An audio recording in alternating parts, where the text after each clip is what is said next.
some U.S. senators expressed concern about North Korea's harsh words and urged the Trump administration to keep up the pressure on Pyongyang.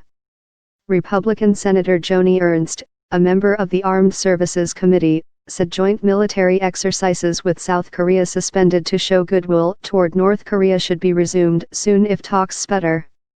Pompeo spoke after North Korea said the talks brought us in a dangerous situation where we may be shaken in our unshakable will for denuclearization, rather than consolidating trust. That was a fairly serious insult directed against Pompeo, said Christopher Hill, who formerly served as U.S. ambassador to South Korea and lead negotiator with North Korea. Leaked U.S. intelligence findings have concluded that North Korea does not intend to give up its nuclear program completely. North Korea's latest comments were a reminder of the difficulties that previous U.S. administrations had negotiating with the reclusive state. "I think it was a pretty bad start to the process, but it doesn't mean it's over yet," said Hill, noting that North Korea talks were tough by nature. "Most of the time you don't come back with anything.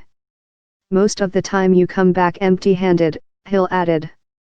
Military danger remains. Pompeo said he did not meet Kim on his latest visit to Pyongyang, as he had twice before, and he had not anticipated doing so. The White House said before the trip that he would meet Kim. In a speech on Sunday in Vietnam, Pompeo urged North Korea to follow the example of Vietnam, saying he believed Pyongyang could replicate Hanoi's path to normal relations with Washington and to prosperity. "The United States has been clear on what we seek from North Korea," Pompeo said in Hanoi. "The choice now lies with North Korea and its people. If they are able to do this, they will be remembered, and Chairman Kim will be remembered, as a hero of the Korean people. I see China's hands all over this," said Republican Senator Lindsey Graham, saying he thought the Chinese were pulling back North Korea because of the trade dispute. Richard Haass, president of the Council on Foreign Relations, said on Twitter there was a danger of military action because Trump might now say he had tried diplomacy but was betrayed by Kim. "But a rushed summit and demands that NK denuclearize in short order or else is not a serious test of diplomacy," Haass tweeted. First steps. South Korean Foreign Minister Kang Kyung-hwa said her country did not believe Washington had softened its demands, as some U.S. officials and analysts have suggested. Secretary Pompeo's visit to Pyongyang this time has taken the first steps, she said. "We expect this to be followed up by further constructive and productive negotiations."